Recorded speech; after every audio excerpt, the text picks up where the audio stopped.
Green's four കേരളയുടെ പുതിയൊരു വീഡിയോയിലേക്ക് സ്വാഗതം.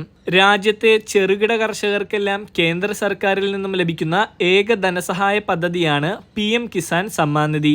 3 തവണ 2000 രൂപ വീതം വർഷത്തിൽ 6000 രൂപയുടെ ഉറപ്പുള്ള ആനുകൂല്യമാണ് കേന്ദ്ര സർക്കാർ നൽകി വന്നുകൊണ്ടിരിക്കുന്നത്. എന്നാൽ ഇനി മുതൽ കർഷകർക്ക് ലഭിക്കുവാൻ പോകുന്നത് 6000 രൂപയല്ല, 8000 മുതൽ 10000 രൂപ വരെയായി ഇത് വർദ്ധിപ്പിച്ചേക്കുമെന്നുള്ള കേന്ദ്ര സർക്കാരിൽ നിന്നുള്ള പ്രഖ്യാപനമാണ് 2024 നമ്മളെ കാത്തിരിക്കുന്നത്. BJP ദേശീയ അധ്യക്ഷൻ JP നാഗ്ഡ ഇക്കാര്യത്തെക്കുറിച്ച് പരാമർശിക്കുകയും ചെയ്തിരുന്നു. കിസാൻ സമ്മാൻ നിധി പദ്ധതിയിൽ നിലവിൽ ലഭിച്ചുകൊണ്ടിരിക്കുന്ന ആനുകൂല്യത്തിൽ വലിയൊരു വർധനവിനാണ് കേന്ദ്ര സർക്കാർ ഇപ്പോൾ ശ്രമിക്കുന്നത്. 8000 രൂപ മുതൽ 10000 രൂപ വരെയായി ആനുകൂല്യം ഉയർത്തുവാനാണ് ഇപ്പോൾ പരിഗണിക്കുന്നത്.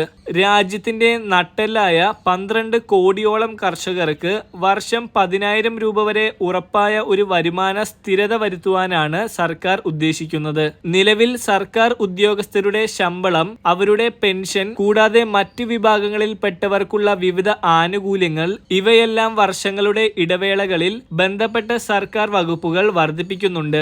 എന്നാൽ കിസാൻ സമ്മാൻ നിധി 2018 ആരംഭിച്ചതു മുതൽ ഇതുവരെ 6000 രൂപ തന്നെയാണ് ഓരോ വർഷത്തിലും കർഷകരുടെ അക്കൗണ്ടുകളിലേക്ക് എത്തിക്കൊണ്ടിരിക്കുന്നത്. കഴിഞ്ഞ ലോക്സഭാ തെരഞ്ഞെടുപ്പിന് തൊട്ട് മുമ്പായിട്ടാണ് PM കിസാൻ പദ്ധതി ആരംഭിച്ചത്. മറ്റൊരു ലോക്സഭാ തെരഞ്ഞെടുപ്പ് ഇപ്പോൾ അടുത്തിരിക്കുന്ന പശ്ചാത്തലത്തിൽ കിസാൻ സമ്മാൻ നിധിയിലെ ആനുകൂല്യത്തിന്റെ വർധനവയ്ക്ക് ഇപ്പോൾ എന്തുകൊണ്ടും യോഗ്യതയാണ് എന്നാണ് കേന്ദ്ര സർക്കാരിലേക്ക് വിവിധ വിഭാഗങ്ങളിൽ നിന്നും എത്തുന്ന നിർദ്ദേശങ്ങൾ. ഒരു ഗഡു പോലും കുടിശ്ശിക ആകാതെ പറഞ്ഞ ദിവസം തന്നെ ഗുണഭോക്താക്കളുടെ അക്കൗണ്ടുകളിലേക്ക് എത്തിച്ചേരുന്ന വലിയൊരു ധനസഹായ പദ്ധതിയാണ് ഇത്. ഇതുവരെ 2.25 ലക്ഷം കോടി രൂപയിലധികം കർഷകരുടെ അക്കൗണ്ടുകളിലേക്ക് എത്തിക്കഴിഞ്ഞു. കേരളത്തിൽ 35 ലക്ഷത്തോളം പേരാണ് ഈ പദ്ധതിയിൽ രജിസ്റ്റർ ചെയ്തിരിക്കുന്നത്.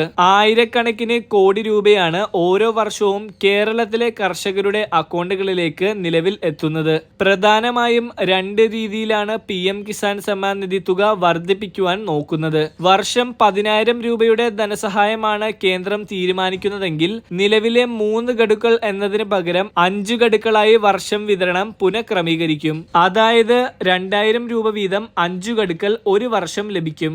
ഇനി 8000 രൂപയാണ് നൽകുവാൻ അവസാന തീരുമാനമെങ്കിൽ ഓരോ 3 മാസത്തിലും ഒരു ഗഡു എന്ന രീതിയിൽ 4 ഗഡുക്കൾ 2000 രൂപ വീതം നൽകി വർഷത്തിൽ 8000 രൂപ വിതരണം ചെയ്യും. സർക്കാർ നിർദ്ദേശിച്ചിരുന്ന EKYC, land seeding, account Aadhaar seeding ഇതെല്ലാം മുടങ്ങാതെ ചെയ്തവർക്ക് ഗഡുക്കൾ മുടങ്ങാതെ ലഭിച്ചിട്ടുണ്ട്. ഇതുവരെയായി 15 ഗഡുക്കളിലൂടെ 30,000 രൂപ ഭൂരിഭാഗം പേർക്കും ഇതുവരെ ലഭിച്ചു കഴിഞ്ഞു. കർഷകർക്ക് പ്രാമുഖ്യമുള്ള ഒരു യോഗത്തിൽ വെച്ചോ അല്ലെങ്കിൽ അടുത്ത വർഷത്തേക്കുള്ള യൂണിയൻ ബഡ്ജറ്റ് അവതരണ വേളയിലോ കിസാൻ സമ്മാൻ നിധി ആനുകൂല്യത്തിൽ വർധന ഉണ്ടാകുമെന്നാണ് പല മാധ്യമങ്ങളും ചൂണ്ടിക്കാട്ടിയിട്ടുള്ളത്. ഫെബ്രുവരിയിലാണ് യൂണിയൻ ബഡ്ജറ്റ് കേന്ദ്ര സർക്കാർ അവതരിപ്പിക്കുന്നത്. നിലവിൽ വിവിധ കാരണങ്ങളാൽ വിതരണം ചെയ്ത ഗഡുക്കൾ മുടങ്ങിയവർക്ക് കൃഷിഭവൻ കേന്ദ്രീകരിച്ചും വില്ലേജ് തല നോഡൽ ഓഫീസർമാർ മുഖേനയും കർഷകരുമായി ബന്ധപ്പെട്ട് EKYC, land seeding, Aadhaar account ബന്ധിപ്പിക്കൽ എന്നിവയിലെ തടസ്സങ്ങൾ നീക്കി മുടങ്ങിയ ഗഡുക്കളും അടുത്ത 16ാം ഗഡുവിനൊപ്പം വിതരണം ചെയ്യുന്നതിനുള്ള നടപടികളും പുരോഗമിക്കുകയാണ്. ജനുവരി 15 വരെ ഇതിനായി കൃഷിഭവനുകൾ കേന്ദ്രീകരിച്ച് പ്രത്യേക ക്യാമ്പയിനുകളും നടക്കുന്നുണ്ട്. ഗഡുക്കൾ മുടങ്ങിയവർ 15-നുള്ളിൽ കൃഷിഭവൻ അല്ലെങ്കിൽ കൃഷി ഓഫീസർമാരുമായി ബന്ധപ്പെടേണ്ടതാണ്. എല്ലാവിധ PM കിസാൻ അപ്ഡേറ്റുകളും നിങ്ങളെ കൃത്യമായി അറിയിക്കുന്നതാണ്. അതിനായി ചാനൽ സബ്സ്ക്രൈബ് ചെയ്ത് ഉപയോഗിക്കുക. മറ്റൊരു ഇൻഫർമേറ്റീവായ വീഡിയോയുമായി വീണ്ടും കാണാം.